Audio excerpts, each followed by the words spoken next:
Good morning, A to Z Sports Nashville. Easton Freeze and JT Runke here live from Radio Row in Indianapolis. We're at the Combine day one, and I'm so excited to be here, JT. We did it. We're here. We did it. We are here. It is Combine week. So excited to be here. Somehow you found a way to be late, even though we are here on. That's not true. I've been sitting here for 4 minutes now, getting your coffee. Yeah, I appreciate it because I thought you were going to do.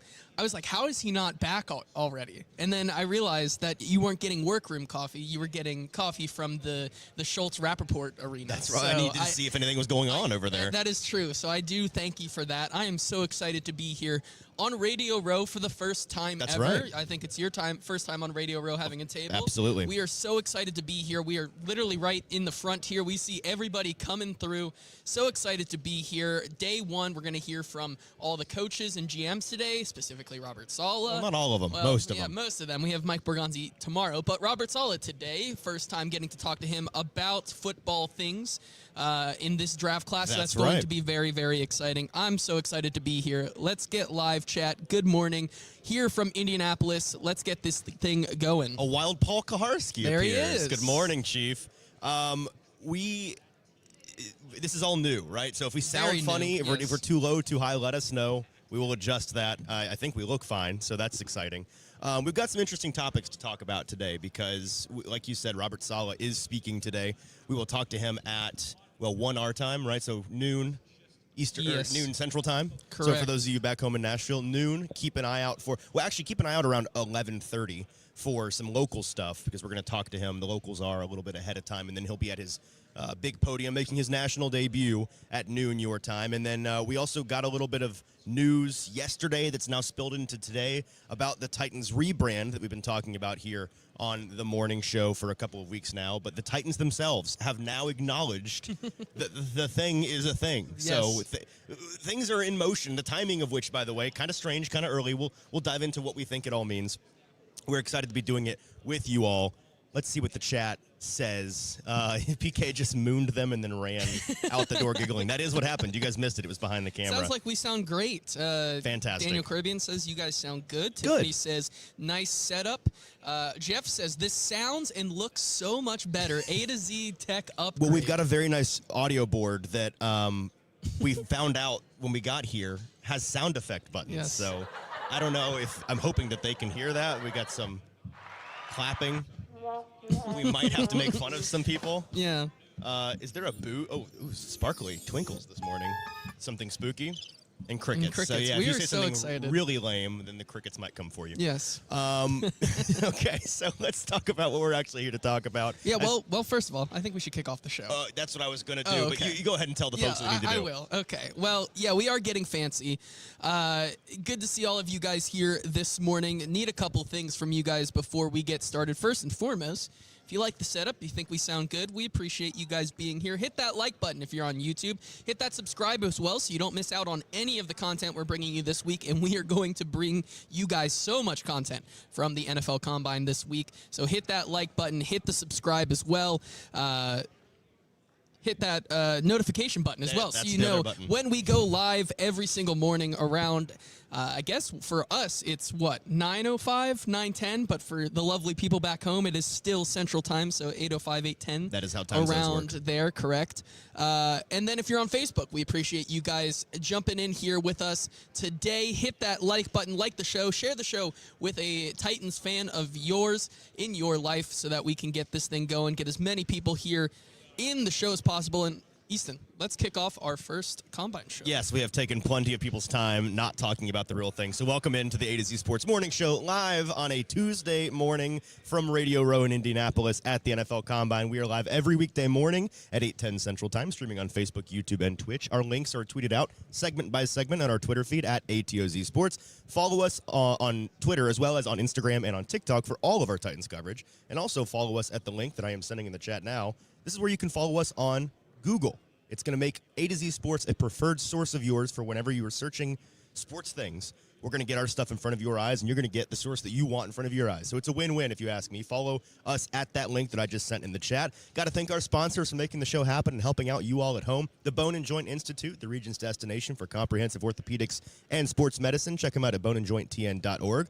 Barton Jury Insurance Group. Customized solutions for all of your insurance needs, local and online at bartonjury.com. And Window Nation, take advantage of February's Buy 4, Get 4 Windows free sale. You could get 0% interest financing for up to 2 years. And we are off and rolling. JT, yesterday, something very interesting came across my desk. It did. I should find who this was because there was a person who was first on this, and they deserve credit. They replied to something of mine. Let me find it. This is important. It is very important. I think you got to give credit. A billboard. Our chief field correspondent at Noah D. Dizzle tweeted at me yesterday morning in response to my mock draft. Hey, he said, is this the date for the jersey redesign? Just saw this billboard by Vandy. If anyone in the town knows the Nashville sign, the giant, yes. the giant sign that splits the road. Between West End and Broadway. Well done. That is the sign that he's referring to. And Noah D. Dizzle says, just saw this billboard by Vandy, but haven't seen the Titans post anything on socials. That was yesterday morning at 8:25 a.m. So first thing tomorrow, a billboard, and then it turns out a couple of billboards around town popped up with, and I think we have a graphic on this. I can check. Let's see. I think we do. I think Austin threw one in there for us. Let's cut to a clip. Let's cut to a clip. There it is. This is what was on the screen. Little light blue, clearly jersey fabric material with some navy stars and a cryptic date. The Titans are vague posting. They are vague posting this week. They are vague post maxing online. 3/12/26, March 12th is the date that they are teasing. Now, on socials this morning, the Titans have on their Facebook and Instagram and all of these things tweeted out that picture, and I believe their caption is "A new chapter begins" or "A new era begins," something along those lines. So continuing their vague posting. This is clearly, and I can't confirm it because when you ask them, they're like, we don't know. How did that get there? We didn't post that, even though they posted it. Yeah. It's clearly about the jersey redesign and brand overhaul that we reported on here at A to Z Sports last week, 2 weeks ago, however long it was. Yes. Recently. Very recent. The Titans are getting new jerseys. Mm-hmm. They are getting a brand overhaul that involves new logos. We are intentionally staying away from officially declaring what will and won't be a primary logo for now, because we don't want to report that. That's not concrete. Be responsible around here. Don't clip that. Do clip the fact that I'm saying we're not saying explicitly what it is. I have strong suspicions. Yes. I have some unsubstantiated things in my mind that I believe to be true, but we're not going to say for sure yet.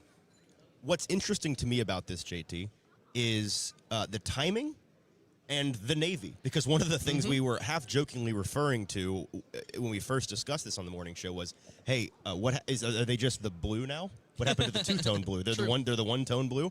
True. This picture is two-tone blue, and while this doesn't run counter to our claim, because in our reporting we talked about how they were moving away from as much navy into the light blue and the red and the white primary colors. I never explicitly ruled out any navy. I was curious if there would be any navy, and it seems there's going to be at least some navy. So what do you make of this? Yeah, it's a good question. I think that there is room for all of it, right? The logo certainly didn't, if that is the final product, which we do believe it is at least close to being the final product there. I think there's room for all of it to be like that, to be on the jersey, but also have other accents like that. Right. Because you don't want to, certainly with this type of thing, you're not gonna tease the logo in that, something like that. So you have to have maybe a different accent, a little something else on there, and what better way to kind of tease that and also build more hype here by adding teasing that the Navy is still here. So it is. This is something I saw online. We're just going to cover all of the conspiracy theories because I saw some people talking about, and I don't think this is crazy, like the whole Navy thing. What if the Navy is a part of the teaser and then the whatever trailer they release shows that the Navy is disappearing and turning white? Like, I don't know. Maybe. Who knows? Yeah. It seems to me that that's an actual picture of something that exists, though. Yes. So I'm going to guess that's not the case because I think that those are real stars that are on a real thing that they took a picture of.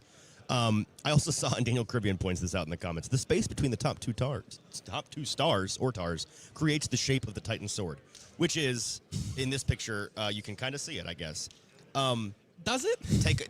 Technically, sort of, but take off your tinfoil hats. This is just how stars look. This is not. There's no Easter egg here. That thing. This is the tri-star of symbol of the state of Yes. Tennessee. It's on the state flag. It's existed Yes. since the 1800s. There's nothing new about the orientation of these stars. The Titans didn't arrange these this way. They copy-pasted from a file from the 1800s. So, no.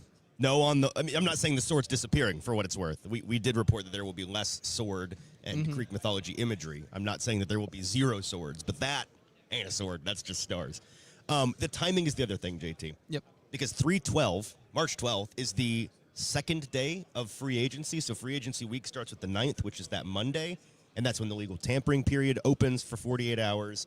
And then midday Wednesday on the 11th is when teams can officially start talking to guys for definitely the first time ever. Yes. And sign them to 9-figure contracts within 5 minutes, because that's how fast those contracts get done.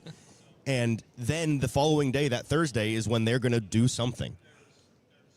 I don't know. I'm not reporting anything, but I am highly suspicious of the idea that they are going to just dump all of the new things out there and do some kind of big grand reveal on that day, because they could be like signing Trey Hendrickson that day or something. Yes. Like, move over, Trey. We've got a new jersey to sell. That's not going to happen. There's just no way. Yeah, I'm with you on this. If they were to do that, I'm not going to say, I mean, it's exciting, right? But I don't think you can do that and have everything come out on that day. Well, you had a theory yesterday. Unless you had a theory. Here's my theory. If they want to believe that the stars create a sword and they want to do their conspiracy theory, here's my conspiracy theory. All right. If they do end up dumping all of this is a big plan for essentially the Titans to basically jingle the keys in front of the baby, which is the Titans fan base, That's us. and distract from a lackluster free agency. I see. A slow start, but they slow go, start. sorry about the no new players. But Here's a New Jersey here's a New instead. Jersey. Right. It's not a bad theory. Of the conspiracy theories, I saw somebody saying that they're a proud tinfoil hat wearer in the chat. Adopt this conspiracy theory, because I like this one. I'm going to guess that it's a teaser of some sort, that it's – and a Titans employee is walking in front of us right now. Maybe he'll tell us. No, he's not, and he's just All right. going to walk right away. It was worth a shot. What about Tehran? We can go ask Tehran real quick. Whether he knows or not, he ain't going to tell us, and he doesn't know. I think it's going to be maybe an announcement that the jerseys exist, maybe a teaser trailer or a reveal trailer of the jersey. Because the other thing is, we know that the last time they did this in 2017, 2018, they did a big blowout party on Broadway, and it was a whole thing. And so I don't know that they're doing that again. I was kind of hoping that they would do that again, because I didn't get to go to the first one. I'd like to go to this one. But they're not going to just like make it an email on a Thursday and dump all of this new stuff. There's just no way. So they're going to do something on that day, but I don't think it's also historically early, right? Like Yes. when we look at when other teams have released, including the Titans, when they've released these new things, it's usually kind of news cycle-wise, because you want to dominate the news cycle, in between the free agency start of March and the draft end of April. So like right when March turns to April, somewhere in there, you got a couple weeks of cushion on either side. That's when I was expecting them to do like the big thing. And I still kind of am, even though they've explicitly given us a date. So I don't know. We'll have to see. I think now here's the thing. Rise and shine. Yeah, that's usually when we end the show, but since we're an hour later, Indeed. it's at the beginning here. But I do think, or I guess I should say, I would hope that it isn't the full release, because I think that it deserves its own time. I think it, and like you said, most of these come in April, and some people are also asking about. As we forget to take that off, we've been conspiracy theory posting on here the entire time. Some people also talking about the, as Bustin says here, what about the Nike rivalry jerseys? And some people were thinking maybe that's what these are. Well, those last year, which is the first time they did them, if I'm not mistaken, It was. they did not release those or show those off until August of 2025. And they released all 8, because it's 2 divisions from Correct. either conference. And so I don't think that would, it'd be very early for that. I think It would. I also, again, purely my opinion, I think the rivalry jerseys are going to be navy. Because I think they're going to be they want to look very different from the new Titans main jerseys, Yes. which are going to be primarily light blue. It'd be strange if the rivalry jerseys are also just light blue with some accents of navy. That would be weird to me. So, but to kind of wrap up that entire thing, I would hope that it is on a different, like the full reveal and the full celebration would be on a different day, because once again, it does deserve its own time, and it deserves its own space outside of free agency. Like, there's going to be some mixed emotions when the Titans don't sign Romeo Doubs that day or something, but also cool jerseys. Like, I don't want it to be a consolation prize for Titans fans. I agree, and I don't think that it will be. And so let's get to one of our questions on these jerseys before we get into Robert Saleh and NFL Combine and everything else. For the chat, were you surprised to see the Navy TriStar on light Titans blue? Because once again, as you said, we weren't sure if the Navy was going to be entirely gone. It was, potentially going to be replaced by the red again, but were you surprised to see the Navy TriStar on the light Titans blue? Look who it is. TD crashing the set this morning. What's up, buddy? What's up? Good to see you. Answer that question here in the chat, while Easton, you tell us about one of our lovely sponsors. Well, how about the Bone & Joint Institute of Tennessee? They are the region's destination for comprehensive orthopedics and sports medicine. Whenever you get hurt in life, you have to know who to trust. We trust our friends at boneandjointtn.org. They are located in Franklin, just a hop, skip, and a jump down I-65 from downtown Nashville. You can't miss them. They're right off the interstate, and they've got a dozen specialists who can help you through any type of injury. They got a state-of-the-art rehab facility on campus to help you with your recovery. They do everything under one roof for your convenience: clinic, testing, imaging, surgery, and rehab. Check them out today. Schedule an appointment today with our friends at boneandjointtn.org. Hit that like button, like the show. Make sure you are also subscribed so you don't miss out on any of the content we are bringing you here this week. Let's get to some of these comments here. Were you surprised to see the Navy TriStar on the light Titans blue? Steven says no. Different Steven says he thinks it looks good, so maybe not surprised there. I do too, for what it's worth. Corey says no. Frustrated just says he wants to wear the Seahawks rivalry jerseys. People hated those, which was weird because I liked them. I liked them. People I thought they were like knockoff Oregon jerseys, which they kind of did look like that, but Oregon's jerseys are cool, so who cares? Raymond says, don't worry, somehow Shadur will overshadow probably the Titans jerseys. Nero says no. Daniel Caribbean, not at all. Jeff says no. Curtis says the GOAT, which was TD. Yes, incorrect. That is the correct way to address him there. Tall Texan says no, it's part of Tennessee. No, not at all. Not surprised. Jason says yes, he thought they were going full Oilers overhaul colors there. So, listen, I think it's good that they're keeping it, and not surprised because once again, it is good to keep. I think this is mixing the two of them, right? Mm-hmm. You go back a little bit towards what you used to be, but also you are a different team at this point. You're in Nashville. Kind of blending the two together, I think, makes a ton of sense here. Sure. And so I'm not surprised, and we do have a super chat on this. Kick it to the King with a super chat here. Appreciate you. Thank you. King, he says, navy blue and red will swap as the accent colors, basically, is what he's saying. He's on the conspiracy train. He is on the you know what? I like it. Why not? There. Get a little crazy. We'll find out for sure in a couple of weeks. So exactly. Why not? We've been here for almost 20 minutes, and we've really not even addressed the thing that we're at, the Combine. So let's do that now. The elephant in the room. Well, the Combine-sized elephant. Elephant. I guess we are in that room. Let's talk about Robert Saleh, who speaks today. Again, he's speaking at noon at his official podium, noon you-all's time, 1 o'clock here in Indianapolis. And we've got a question for the chat that we're going to spend basically the rest of the show on, which is, JT, what do you most want to know about Robert Saleh's team-building philosophy at the NFL Combine? That's what we're all going to be trying to whittle down some points on here in a couple of hours. Let's discuss this with the chat. What's most interesting to you all? And JT has sent this now. I have. So chime in on Facebook and on YouTube. What's most interesting to you about Robert Saleh's team-building philosophy at the NFL Combine? Now, there are certain things that we can reasonably find out today, and there are certain things that we can't. I think back to last year with Brian Callahan and some of the things that were talked about. Arm strength. we were talking about arm strength. It was a obviously big quarterback discussion. So we were talking about that. We were talking about the identity of what the offense is going to look like. Now, of course, with Robert Saleh, I'd imagine a lot of the questions today are going to be oriented towards defense. I'm going to try to make sure that it's not like we're talking to a defensive coordinator, though, because he is in charge of the whole team. The head coach, yes. And he is at least in the know about what the offense is going to look like. So I'm hoping to ask about that. Are we getting any answers to our question from the chat on this topic? Let's see. Let's go to the chat here.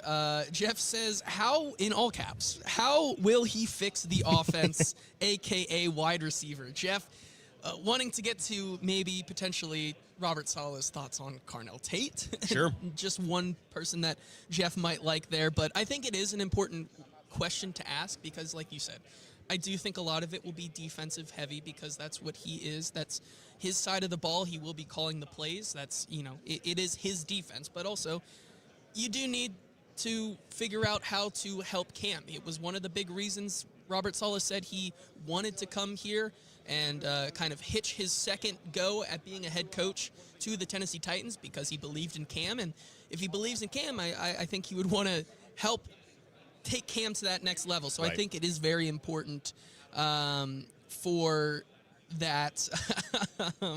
Joshua throwing some shade at maybe the former regime, saying he wants to know if Robert Saleh will be getting points to different people in different teams for winning the rock, paper, scissors competition during training camp.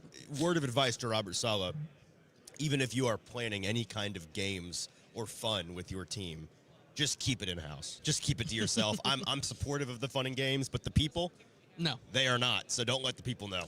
The Bear says, what curb, he wants to ask Robert Saleh, what curb will he leave Tony Pollard on when he drafts a new running back to fix the rushing game? That's outrageous. That is pretty crazy, if you ask me. I wrote, by the way, about Tony Pollard the other day, and let's put a pin in that one. Go ahead and favorite that comment, because I want to circle back to where we're at. We're going to talk all week about the running back situation, especially when we get to talk to and see one Jeremiah Love do things here this week, which, by the way, in case anyone missed it, Jeremiah Love, one of the top shelf athletes in this class, who is going to do athletic testing. Yes. It seems that we're back on the athletic testing front. Not to say that everyone is going, like Fernando Mendoza is not going to throw, for example, but Ty Simpson's going to test. I believe I saw that Sonny Styles is going to test. Arvell Reese apparently is going to test. I've heard some rumors, not officially reported by anybody yet, but I've heard some rumors about some other players that are top shelf. Some guys at the Titans, wink, wink, might be pretty interested in the top of the draft, are going to at least do some testing. So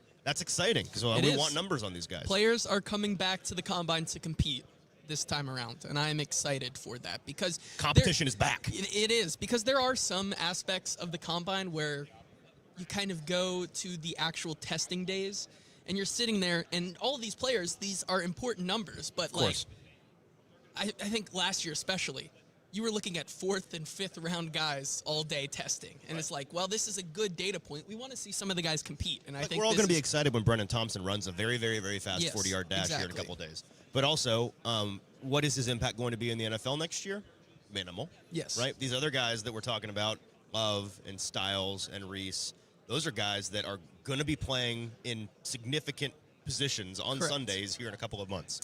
Let's see some more questions here from the chat on, once again, our question is, what do you want to learn about Robert Saleh from today's interview, or what questions would you ask Robert Saleh? Jeffrey says he wants to hear Robert Saleh's thoughts on building from the ground up, free agents that are young and talented, drafting best available versus position of need at the same time. So getting into that conversation, I think that's a very fair one. Easton, I'm going to go with mine because I haven't really seen it yet, or much of the conversation around here. Well, Tyler does kind of bring it up here. How are we going to handle the first round? Are we going to trade for more picks? Are we going to go with what we have now? Now, I think that's more of a Mike Borgonzi question than it is a Robert Saleh question. It is, yeah.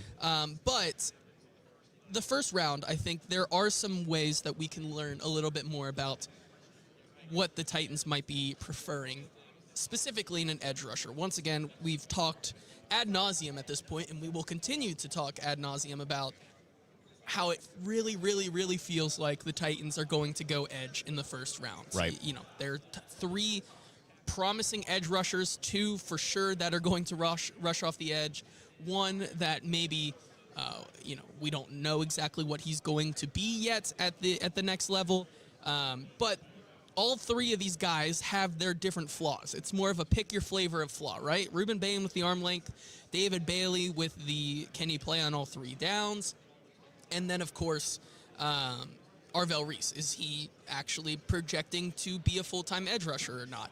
And so I think the question that I want to ask specifically, I think on the Ruben Bain front, see what we can learn about their philosophy from Robert Saleh. Like, does Robert Saleh look at, how much do the traits impact, or, the physicality, the arm length, the size, how much of that matters versus just being a good ball player at the end of the day, lining up and being able to get after the quarterback?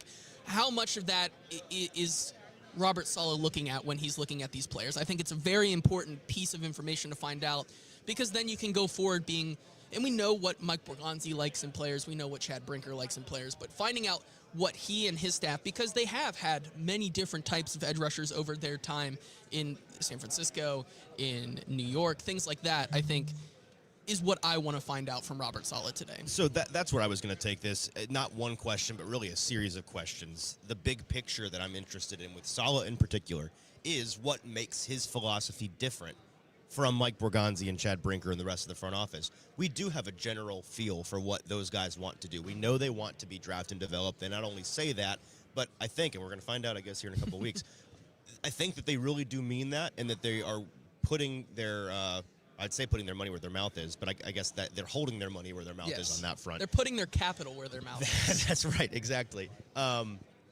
We know that they are extremely they're big on building from the trenches out, is the way I should say that. We know that they are wanting to be patient with Cam and support him as best that they can. We know that they are viewing this team, starting last year, and this is still a part of the way that they see it, they're viewing this as a multi-year situation, and obviously after the way that the last season went, clearly it's a multi-year situation on that front. With Saleh, the way that he talked at his introductory press conference was interesting, because he repeatedly referenced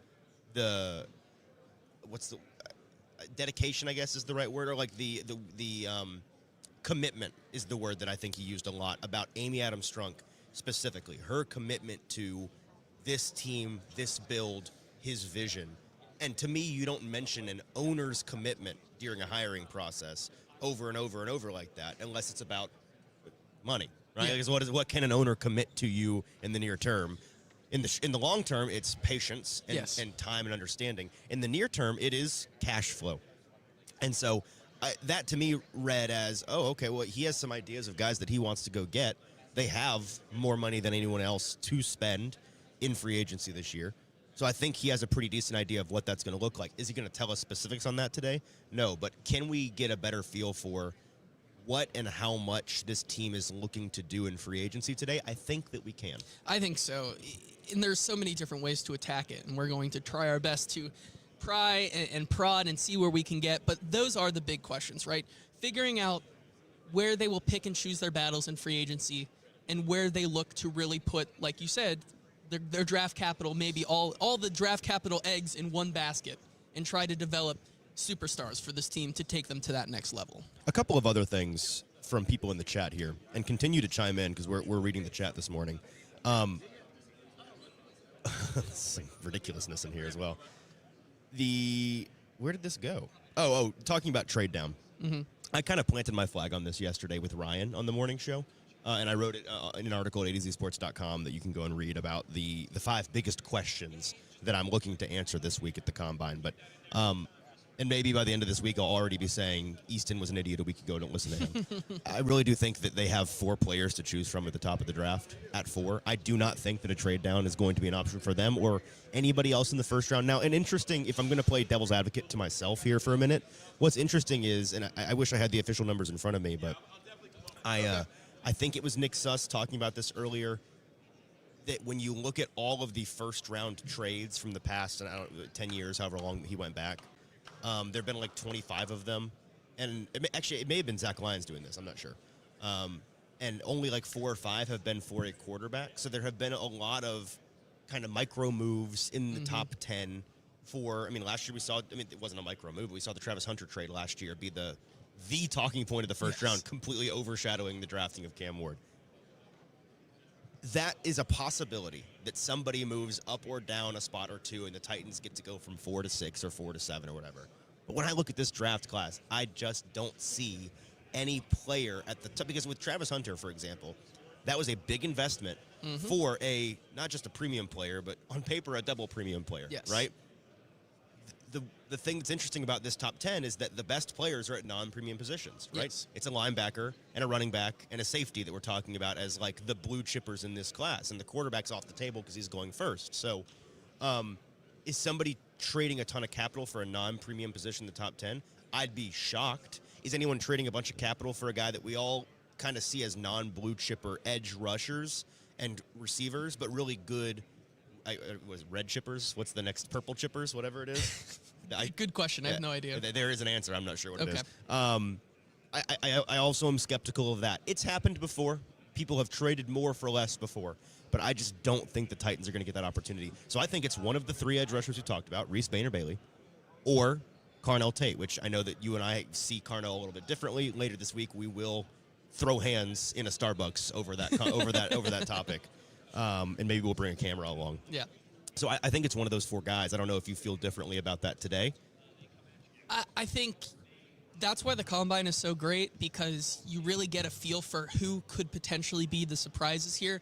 Like you alluded to, the surprises with guys like Travis Hunter, that's not going to happen this year because, like you said, he's a unicorn. He's one of one. There's no such player.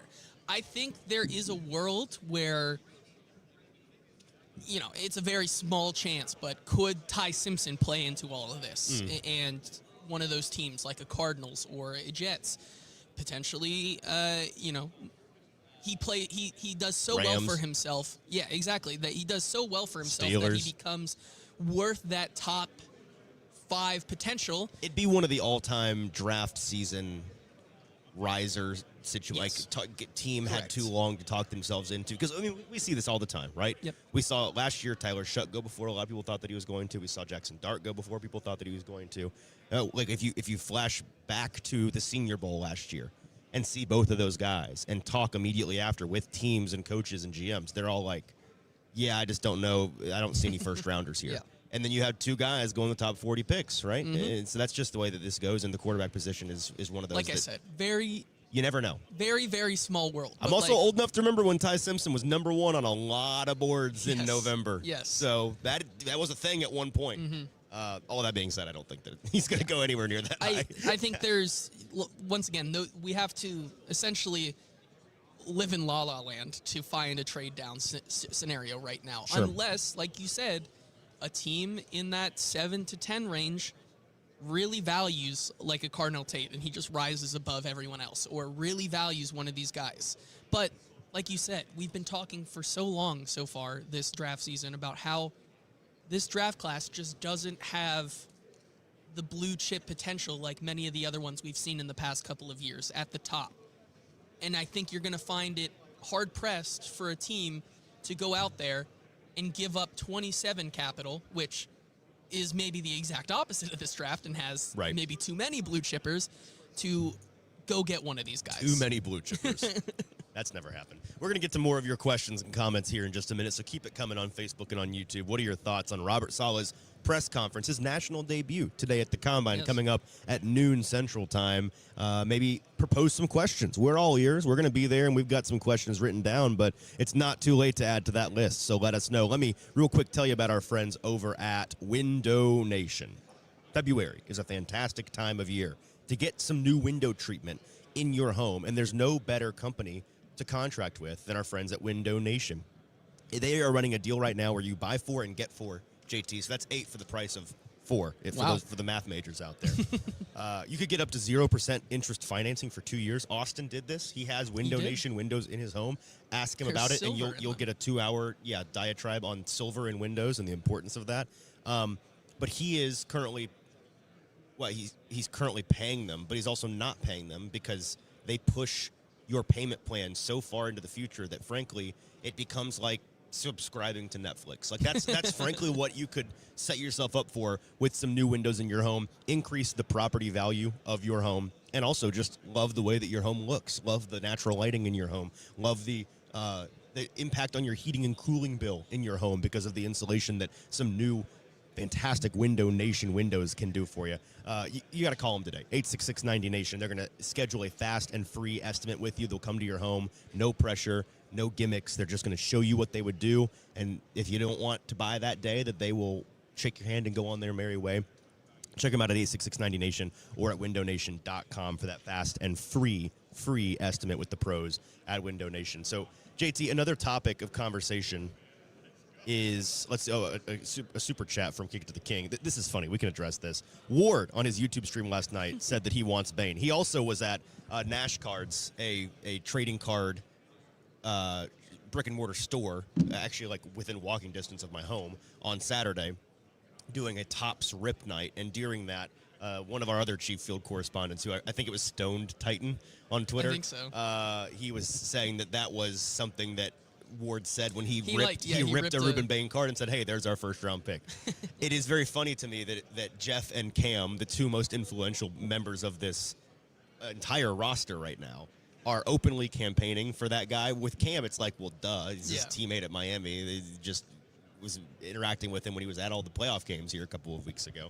And with Jeff, of course, he sees that kind of a player who can play inside and out and wants a piece of that action on his defensive line to help him out, because whatever you think about where he ends up playing, Jeffrey Simmons and Ruben Bane on the field together is a really exciting football idea. It is. And, with how the Titans want to run their defense, or how we think they want to run their defense under Robert Saleh, I think that's another question we can ask, right? Because when you're running this 4-3 style of defense, and, you talk about what Gus Bradley said and what Robert Saleh has done in the past, how important at the end of the day is that arm length to a guy like Robert Saleh? Because we will ask that today, that's for sure. You are essentially, with how he wants to deploy his defense, mixing and matching so many different guys, potentially putting a guy that maybe is playing on 2 downs in the middle, move him outside on that 3rd down. Like, there are so many different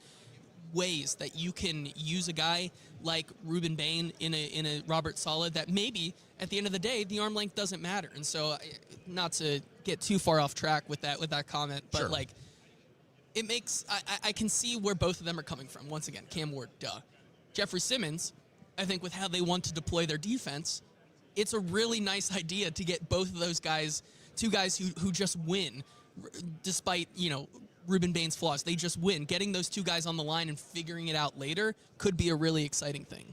Patrick Bird says, as defense-heavy as free agent is with 28 to 28-year-old solid starters, I can see them filling a majority of the defensive holes in free agency, and the draft will be more offense-focused. I think it was Austin and I went through the past couple of drafts, and it is pretty mixed in terms of defense and offense. It's not like they have neglected one side of the ball on draft night. In free agency last year, I guess I should say the totality of the offseason, it definitely was a focus on the offense. Mm-hmm. It was a bolstering Cam Ward as best they can. We got to a point by mid-season last year, we were actively, openly saying, I don't care what the defense does today because they're dead to me and they don't matter. Because it's such a skeleton crew. It's Jeff Simmons and the gang. Yes. So you gotta put more resources into that this offseason. I understand we got to support Cam Ward. You got to invest in him. You can't neglect the offense, but the defense objectively needs more love. And I don't know if I fully agree with the whole 25 to 28-year-old solid starters. Solid starters is where I take issue, because I'm curious to see who actually hits free agency. This is a bugaboo of mine. We talk about all these free agents that end up not being free agents, and if there's a good player that you and other teams want, the team that has them right now is probably wanting them too. So. Well, we saw that already. It's starting to come in. We saw Javonte Williams last week go off the market. Kyle Pitts also. I don't necessarily think that was ever a thought for a lot of Titans fans, but there was talk about it. We should bring Kyle Pitts here. Not going to happen because he's franchise tag. That's right. sounds like Alec Pierce is going to be under lock and key. They are not letting him out of this city right here. It sounds like for 0.000% chance. Yes. So once again, the number of free agencies. Also Breece Hall. Will Breece Hall make it out of New York, even if New York transition doesn't tag want is him? coming for him? So that's the thing, right? As many of these GM simulators that go around with we're getting Romeo Doubs, Breece Hall, Elijah Vera Tucker, all of these guys. Well, all these guys may not eventually be there, and so it's going to be a really fascinating class of free agents because, once again, like you said, solid starters may be what the cream of the crop of the free agency class is going to be. Solid starters and probably get a little bit more money than you want to pay these guys. I do generally agree with him, though, in terms of the quality of who I am projecting will actually be in the free agent market. Yes. I do think the defense is a richer pool Yes. than the offense. I think the skill positions in particular, receiver, tight end maybe less so, but running back, I think that those are going to dry up in a big way this week and next. On defense, I think that there is going to be cornerback might be the deepest group in the free agency class, Which just is off a the good top of thing my for head. the Titans. A ton of top-line starters, maybe not, but that's not the case for any position. A ton of, guys that you trust to go play ball. Yeah, quite a few. And it takes a deeper cut. Here's the other thing. Everybody talks about, you don't have to go get the top-tier guy. Shop in the middle-class aisles. Maybe shop in the bargain bin a little bit. In order for there to be tiers of a free agency for a position group, there have to be more than 3 of them that are actual players that will play on the field on Sunday. Yes. And so at cornerback, I could see that materializing. At receiver, I think it's going to be I've said this a couple of times now. I think Romeo Doubs is going to end up being objectively the best receiver on the market when it's all said and done. I think that obviously George Pickens and Alec Pierce aren't going to be available. I think Wandale's going back to New York. I think Juwan Jennings is going to be back in San Francisco. I think, who else are we even talking about right now? That's kind of it, right? Alec Pierce. I mentioned him. Yes. Mike Evans, I think, is going to be a buck, but I'm not sure many people are disputing that. I think everyone kind of assumes he's going to be a buck. So unless you think, who even...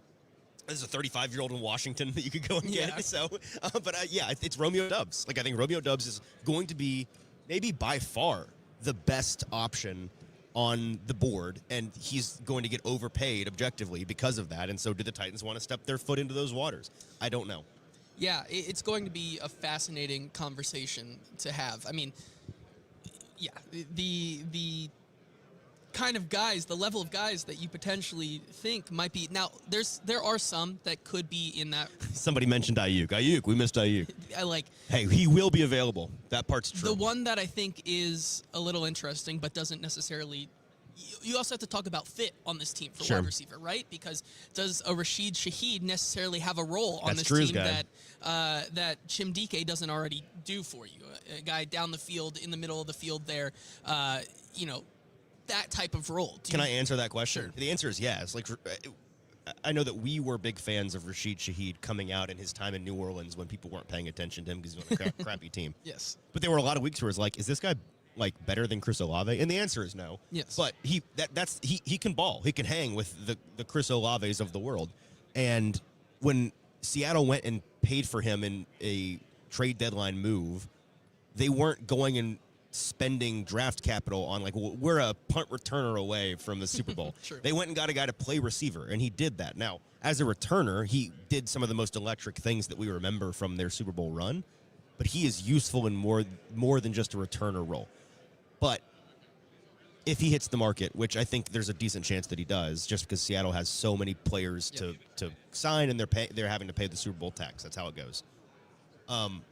If the Titans value him as a very useful receiver, but not as a returner because they have one of those, and a competing team or 2 or 4 wants him for both of his roles and are willing to pay him more because of that, because they're paying for him to do more things, are the Titans going to be willing to overpay for what they're needing him to do? Does that make sense? Yeah. I do not know. Fascinating thing to ask both maybe potentially Robert Saleh and Mike Bergonzi on this free agency class, how much they value that, how much they're going to need to go in. Astro with Eric says in a super chat, we appreciate you there. He says he heard that the Titans have to spend at least $50 million in free agency this offseason because of a NFL CBA rule, correct? I believe it's also, 90% over 3 years? This is the rule. You must spend 90% of your cap cash over a rolling 3-year span. So that can get confusing and complicated. Our resident, not even our resident, because we don't own any rights to him. He's just our friend. Our friend, who is the cap expert, Zach Lyons. We were talking to him about this yesterday, and he was pointing out how it's cash spending. He did a whole segment on this. We'll give him a free shout. Blaine and Zach, cover 2, 104.5. You can go and find that. But his point is that it's really a nothing burger of a provision that he contends the NFLPA got thrown in there because it looks good and it sounds nice. People that don't understand how the contracts work, because it's like, yes, our players are getting cash. No team can be cheap. But so like the Titans have to spend right over $50 million worth of cash this year minimum. What's that? $43.8 million of that is going to, by rule, go to their draft class. Yes. Because of the fixed contract pay scale of the entire draft, another NFLPA provision that they negotiated. So they'll be fine. So they could technically sign their entire draft class, restructure Jeff Simmons' deal and give him $10 million in new guaranteed cash and call it a year. Yes. That's how strict the you must spend money thing is on the Titans. Yes. And I'll hand up, that was kind of news to me when I kind of absorbed all of that in totality yesterday from Zach, so appreciate him for that heads up, and I think we're all a little bit smarter for it now. One more topic here that I think might dominate the rest of our show that I wasn't intending on getting to today, JT, but I've seen so much talk about it. I think we're going to talk about it today and then probably again and maybe again later this week because it's a hot topic right now. And I'm going to tell you about it after I read this ad here in a second. How about our friends over at Barton Jury Insurance Group? They are a one-stop shop with customized solutions for all of your insurance needs. Check them out in Nashville. If you are actually, not just Nashvillians, if you're a Tennessean of any kind, they're going to help you out because they've done this for 4 decades, helping Tennesseans with their both personal and business insurance. Austin and Zach bought from them a couple of years ago. They loved the number of different options and plans, the responsiveness, how the experience with the service team was top-notch. They knew what they were talking about, very high level of expertise. They sell everything you could possibly need from an insurance broker, from 401k planning to employee benefits, life insurance, workers' comp, liability, auto, property, umbrella, and surety bonds. They are local, and they strive to provide excellent service, but they also want to take the time to make sure everyone understands their insurance policies, which, of course, is what's most important. So check them out at bartondrury.com. Hit that like button. Make sure you are subscribed to the show so you don't miss out on any of the content we're bringing you all week here live from the Combine. If you're listening to this, where are they? What is this? We're in Indianapolis. Yeah, we're in Indianapolis at the NFL Combine. So hit that like button. Make sure you are subscribed to the show. Keep up the good work in the chat. I see all the likes. We're doing good on likes today, chat. Nice. Very proud of all of you. Big says in the chat here with a super chat, we appreciate you, says, so you think it's edge at number 4, D is stronger in free agency, and you don't want us to spend on wide receiver. How are you going to help Cam Ward? Every team gets its rookie quarterback targets early. We can't just pray for Cooper. Well, so number one, it's not that I don't want them to spend on receiver. I think that they need at least one free agent receiver. If they convince themselves that Romeo Doubs is the answer and want to just kind of throw their cash around because they have cash to throw, I will be hesitant about the wisdom in that. But I won't be thrashing that decision because ultimately the receiver pool is what it is and you need a guy. So if he's really all that there is, fine. If they go after a Shaheed, I won't have an issue with that. Whoever they get, it really anywhere in free agency, but especially receiver, they're going to have to overpay for. They can afford to, but is it good process to build your roster out of overpaid guys? Of course not. Of course not. So I don't mind them going and getting one of those guys. There are more rounds after the first round of the draft. There is. And we're going to talk about this all week after today, a lot of really interesting receiver options that are going to be available at 35 and 66 and 101. You saw what the Titans did last year with 2 players taken not well beyond, at 101 and then 140-something with 139? Whatever it was. Yeah, that's. I think you're right. In the 4th round, they got 2 guys who were on a really crappy team, useful immediately. I think that they're going to spend one of their day 2 picks on a receiver who will be probably even more useful immediately. Yes. Unless it's Chris Bell. I do. Yeah, that's the one caveat, which I still wouldn't be mad at. No, I mean, no, if me neither. we're a draft and develop team, might as well just. Yeah, that's putting your capital where your mouth is. Let's practice patience there. Here's the thing, right? If you're talking about, if you're going, we think they're going to go edge at 4 because that's where the best talent is edge-wise in the draft. This is so simple. History is so the history on this is simpler than the history on any other position in the draft. Cut and dry. Very few. You can count on one hand the number of exceptions. If you want an alpha edge rusher, a guy that's going to make Pro Bowls and All Pros, you must spend a first-round pick on them. This is not new information. It's not a small sample size. It's the way that it is. You cannot sign them in free agency. Rarely can you trade for them, and when you do, it costs you an arm and a leg and a foot and a hand and a nose. And you very, very, very rarely find the true alphas outside of the first round. You find perfectly useful edge rushers in round 2 and 3 and 4, but edge is such a okay. Paul telling us to turn it off. To wrap it up. So we're going to go another hour. Okay. I talked yesterday with Ryan about how edge is probably the number 1 traits-based position. Like you have to have the tools, and there are only so many human beings that God created that have the athleticism, the build, and the length necessary to win as an NFL edge rusher. So you go draft one in the first round if you want if you want an awesome guy. And that's a lot of comments about Biggs here saying, is there an alpha in this draft? I don't know if it's a bona fide alpha, but your best shot at it being an alpha is one of those top 3 guys in the first round. I think all 3 of those guys are very strong.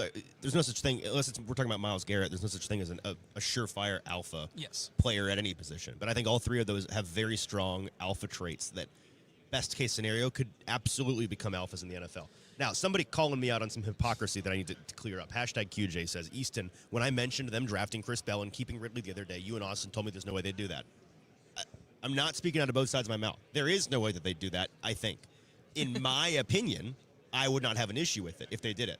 But that's my analysis. My projection, my guess is that there's no way they'd do it. Yes. Because as much as they want to be draft and develop, and that's important and great and awesome, the clock on Cam Ward is ticking. The clock on Mike Borgonzi's ticking. Like, the clock on everybody's ticking. Yes. So can Cam Ward's development afford to wait for his new... Because if you draft Chris Bell at 35, on paper, he's the alpha of the future.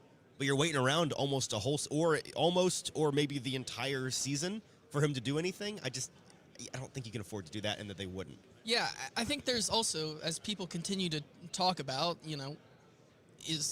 has Myles Garrett changed the Browns, and how has that worked out? I mean, you draft the best player no matter what, and I think on the opposite side here, if you want to go wide receiver at 4, there's not necessarily an alpha wide receiver in this class that doesn't have his question marks either. I mean, as much as people want to talk about Carnell Tate, and we will, you're hearing from a lot of the top draft people in the community already start to talk about Carnell Tate. He's going to be really good. Is he going to be that alpha number 1? Maybe not, but he's going to be a solid player. He's going to be a solid contributor year 1. And so, once again, it's the different type of spending of the capital, because, and this is my point here, the wide receiver class, if you want to talk about one position in this class that is super deep, it's wide receiver. And so I think if you're looking at this here, I think you're able to still, with how this class is going to play out, take your shot at the alpha edge rusher at 4, and there is still going to be a solid wide receiver that can give you the production you're looking for with Cam Ward in round 2 at 35. Because there are, like we've been talking about, way too many good wide receivers who are going to come in and make instant impacts. And once again, there's only 32 picks in the first round. That's how math works, like you were saying yesterday. You were picking at what, 35, 36? 35. There is going to be guys who must go in the first round. Caleb Downs, Jeremiah Love, Sonny Styles, all these non-premium positions. These guys are going to go. Out of the class of guys like Carnell Tate, Mekhi Lemon, Jordan Tyson, Casey Concepcion, Denzel Boston, all of these guys, there's going to It's be... time we start including Omar Cooper in that, by the way. Omar Cooper. There is going to be a guy there at 35 or whatever it is, 35, 36, that is going to be able to help your team in year one. I have no problem with saying that if you take a wide receiver in the second round, that is still helping Cam Ward.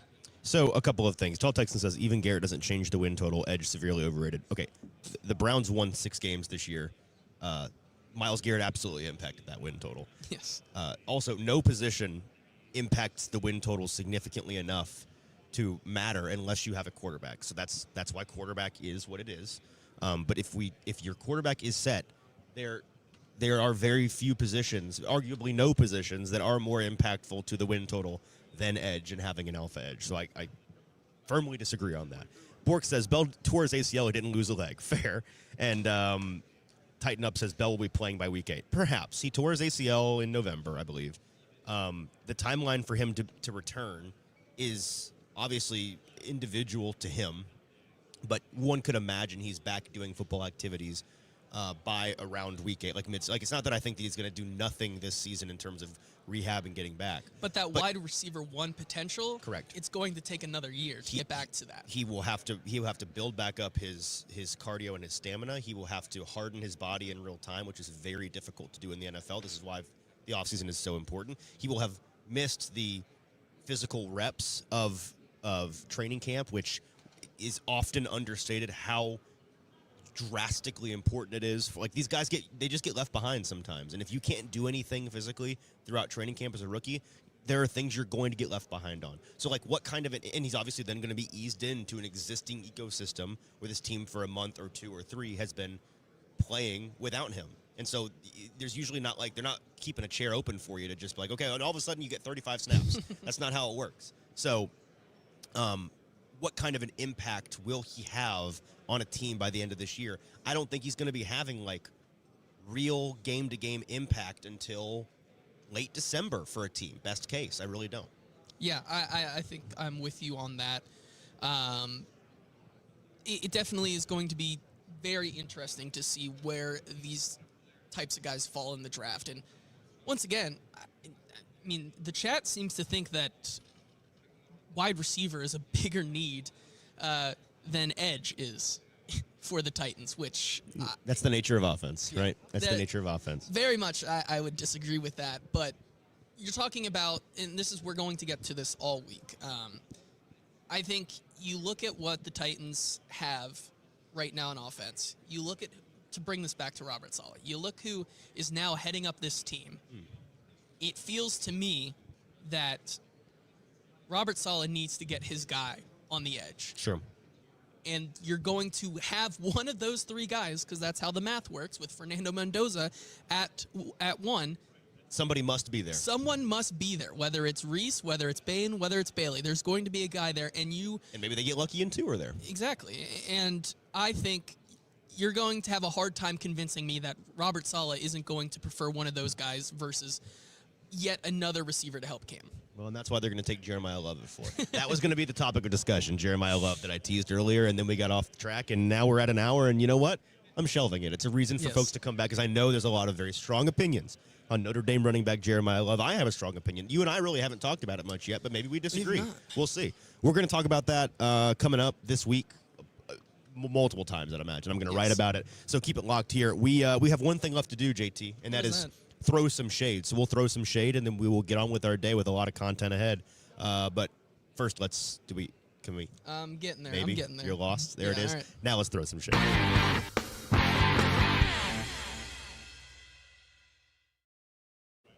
All right, JT. Shout out to our friends at Wilson County Hyundai. Make them a part of your new car buying process in person or in Lebanon or online at wilsoncountyhyundai.com. That's how the read works. Time to throw some shade. Chat, Facebook, YouTube. What are we mad about? What are we upset about? What are we miffed by this morning? I'll tell you what I'm mad about. I'm in a pretty good mood, so you go ahead. I don't have one immediately. I'll tell you what I'm mad about. I'm mad at you, Easton. Why? For setting up the show this way. Because I'm not next to my fun buttons. I'm not next to my fun buttons. You wish you had those? I do. You're not They are fun. You're misusing them. No, but you'd abuse them. Let's be real. I would not. I would be very responsible. I have waited 59 minutes into this show, besides showing them off in the first place, to use them in any way. There's no chance you would have waited that long. And I was sitting here thinking about it the whole time, but I withheld. I was an adult about it. I think I'm a professional enough to know when and when not to use them, and so we're gonna have to change. This might have to change. You're gonna move the board? I might move the board, okay. But we'll see. But that's my shade. I'll send you the comments. What shade are people throwing? Well, in, before we do this, this comments? Is a fair one because this is my bad. Jeff says shade on JT and Easton for not reading my super chat. Let's get that real quick. I know we openly hate on Big Jeff or Big Ten Jeff. Very different people. But we're not trying to ignore your super chats. He says instant impacts because the Titans wide receiver room is trash. Just because they instant impact the Titans awful wide receiver room doesn't mean they are worth that. I mean, so it sounds like Jeff thinks that if and when the Titans improve the receiver room, those guys are just going to disappear and be useless. Is that what I'm hearing? I don't feel that way. Yeah, I mean, I don't either. I think you're going to be able to find a guy at 35 that is able to be just as good as as a wide receiver 2 in this class. I think they're going to be just fine. I agree. There's a lot of moving things going on. This is a bad place to do a show if you have any ADD whatsoever. I mean, there's a lot of things going on. The squirrel potential around here is outrageous. Yeah. Jacob says shade on having hours and hours of online meetings for work today. That is tough. That's frustrating. Yes. Just skip them. Big Ten Jeff is elk, so he does wear he is a wolf in sheep's clothing. He is sometimes on that YouTube an elk side. in sheep's clothing. There you go. Let's see. Or a wolf in elk's Andre clothing. says he is pissed all over again that the Titans couldn't secure the first overall pick. Could have avoided all of this being in this situation of trying to find elite edge and wide receiver, soft free agency, and top heavy draft. Could have found more first round draft capital. So, sounds like he is sorry about it. Mad for tanking. It's a little late for that. Bork says shade on the men's U.S. hockey team having their moment diminished by the director of the FBI. Brother. Okay, fair enough there. D. Christophel says... what we're going to do is not put our foot in that conversation. Yeah, D. Christophel says shade. My shade is not having shade. I am mad. I'm not mad. It makes me angry. You're angry that you have nothing to be mad about? Yes. That's not good for your mental health, man. You should get that checked Raymond out. says shade on streaming services ads when paused. When I pause, I'm trying to focus on something. So. Oh, I see. He gets very easily distracted by ads. Well, it sounds like. I mean, just don't be poor. Pay for the ad-free version. That's my recommendation. Nick says throwing shade at YouTube for not giving back our original handle names. It's hard to keep track of the daily listeners. I agree on that. I'm still not sure what happened, and I think it's not coming back. So. And then we'll I guess maybe we can end on this one. I don't know where he is right now, but Z Wildcat says throwing shade at Buck for being so negative and not allowing snacks on the drive up. Oh, well, it's because they took a car that was not theirs. Yes. So where is he? I don't know. Somewhere here. I saw that we'll crew roll in, but I'll let him know. Z I'm gonna Wildcat. guess that table's way down there. Yes. A lot of stuff going on in Radio Row. My shade, I kind of have none. What shade could I possibly throw this Rob morning? says shade on me for thinking JT would remove his jacket. This thing ain't coming off. I'm cozy. I'm comfy. So. Why did he want you to take your jacket off? I don't know. Who cares? All right. Well, I'm sitting here racking my brain, panicking. I don't think I have a shade. I really don't. My shade. Nothing that isn't a first world problem. Well, it's like first world problems and inside baseball problems. My shade today is kind of the Titans are doing our local side conversation with Robert Saleh before his main presser instead of after. And the reason why is because it's forcing us local guys to like big brain the whole thing and guess what topics national reporters are going to ask about at his main podium. Because what we don't want to do is ask all of the top topics privately and then have the main podium time just be him repeating all the things that we already got, and then we don't get additional stuff. But that's hard because then it's like we have to forecast what's going to be talked about at the main podium. It's a whole thing. So I wish they would just do it after, because usually we would do the main podium and let the riffraff get their questions off, and then we would ask the more specific inside baseball stuff afterwards that didn't get touched on. So. Yes. Well, actually, we're not We'll figure it out. It's because fine. I just got clocked by Ray Skull. He says shade on JT for reading the shades directly before and after my shade. That was on purpose. I'm now trying to scramble. Listen, there's a lot of things going on right now here on radio. I can't even find it. It's just gone. I I swear to God. Oh, here it is. Oh.